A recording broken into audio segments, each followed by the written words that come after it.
So before I can really explain the mods and why they exist, it's important to first understand the other side of it, the new face of the law, that in my current draft I've called the judges. I call them the judges because, for me, there's an immediate correlation to Judge Dredd. And with that, no further explanation was needed. People knew that Judge Dredd was empowered to take whatever action he felt necessary to convict people of crimes and to impose sentence in the moment. And that correlation, that idea of a police body that's empowered to take action right there on the street without trial, that's what I was going for. And so I was okay with the idea of people making that correlation. But my look at them was very, very different. Let me show you my judge. See, the thing is, as the police force was scaled down, there was the need for an increase in power, and so they worked to control robotics. Private or corporate robotics development is quickly cracked down on, and stiff penalties are imposed. Ultimately, robotics is deemed too expensive to research, especially if the government steps in and steals all your work and seizes all your assets anytime you make any progress. The mods are successful enough to keep the focus there, and the government fully controls robotics. This wasn't deemed to be a big deal until the judges hit the streets. The average judge stands 8 feet tall, is covered in weapons that it is all too ready to use, and seems to have an encyclopedic knowledge of the law. They are the perfect, tireless government enforcers. When it first appeared, people debated whether it is a fully automated android or some sort of amp suit with a writer inside. The question was never officially answered, and people have stopped asking. Now they just do everything they can to avoid the judges.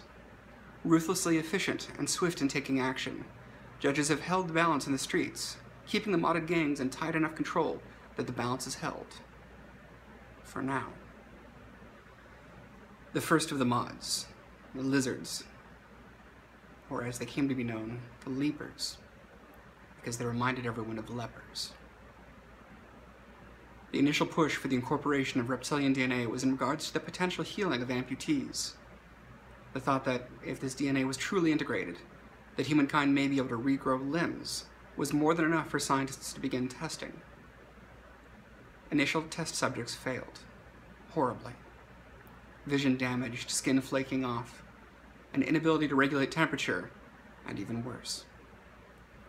In some cases, test subjects would drop limbs, lose the ability to reason, become true animals. But some testing showed promise. Certain subjects did show increased healing, and as scientists refined the process, finally, success. A young amputee started to regrow a leg he had lost in an accident. While he did develop patches of scales, and he had to be kept in a climate-controlled room, after time to let the leg grow, he took his first step on his own legs in over a year. When he finished healing, he was released and returned to his life. Unfortunately, he was not accepted. He returned to school and was received with fear and hate. 6 weeks later, his body was found just outside of his hometown. He'd been tied to a fence post and beaten to death. Local authorities made a half-hearted investigation, but no perpetrator was ever arrested. I'd like to say it got better. It hasn't. Reptilian mods now hide in the fringes of society.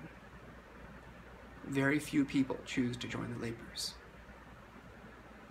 Next we have the Seeker.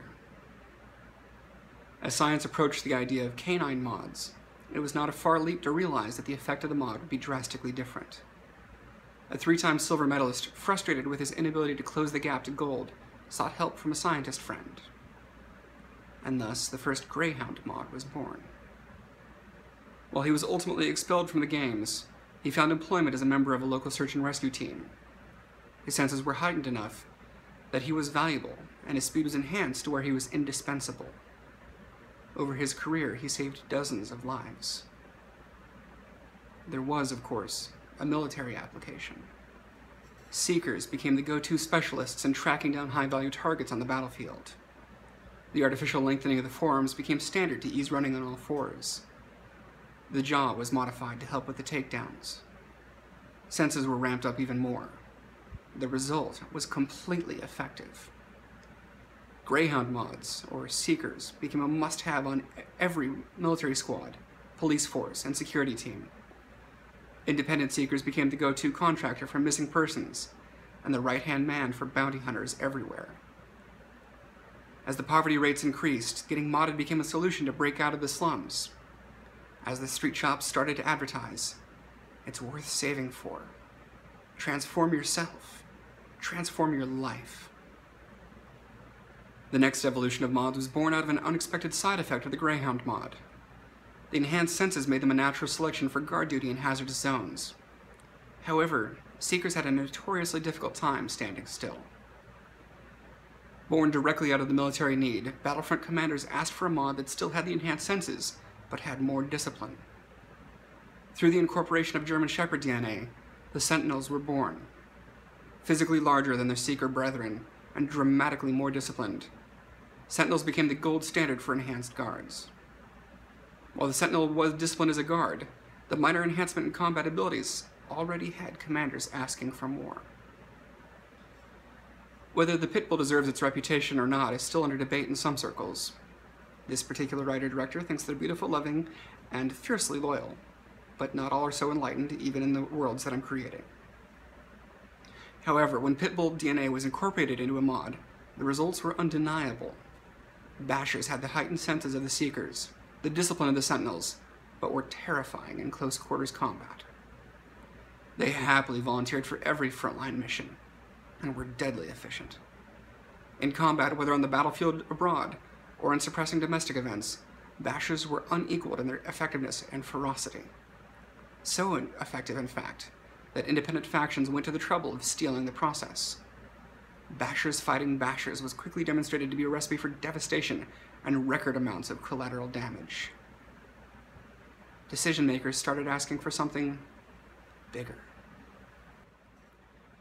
As scientists started experimenting with size, they realized that test subjects did not always react well to the mod. If a subject did not already have a large frame to support the bulk, the mod could be crippling. So despite even more failures, more scars, the new generation was created. Bigger than anything before it, a true warrior born of the addition of Mastiff DNA. The mod caused incredible growth, surpassing even the Bashers. Warrior mods are still less common, as the subject has to be carefully screened and selected. But warriors changed the course of many battles. With the armed forces swelling their ranks with mods, force reductions became possible. Smaller, elite, and mostly well-modded groups became the standard. Warriors did not just transform the military, they changed the country as well. Street mods looking for camaraderie started to flock together, and warriors were natural leaders. Modded street gangs became increasingly typical, and to paraphrase the old saying, power corrupts. Modded power corrupts absolutely. Gangs of mods, already on the fringes of society, started feeling less of a reason to bend to the whims of the norms, us normal, unmodded folk.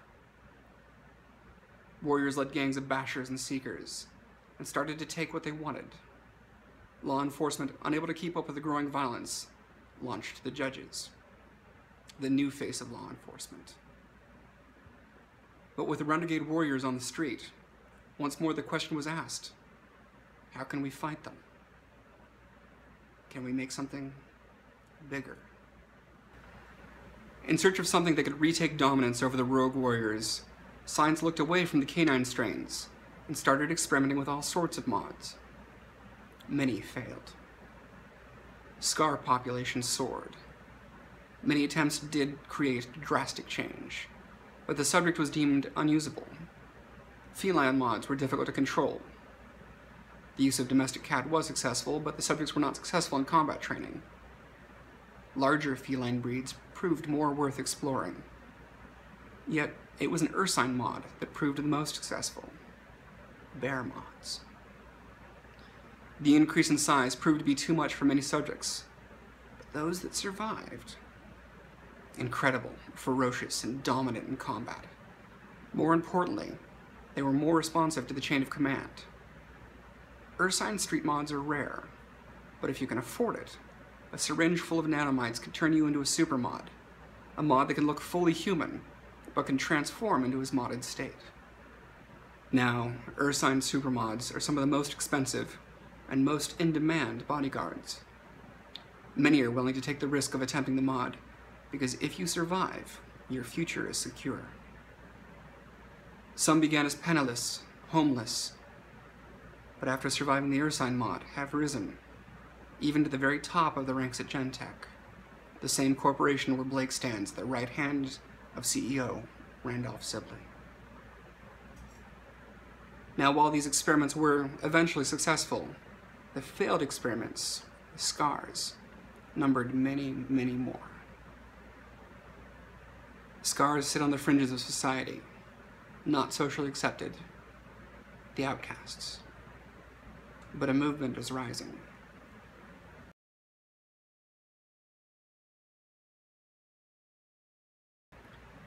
And all of this is just deep background on the world that is Hounded. Much more to come. Keep watching.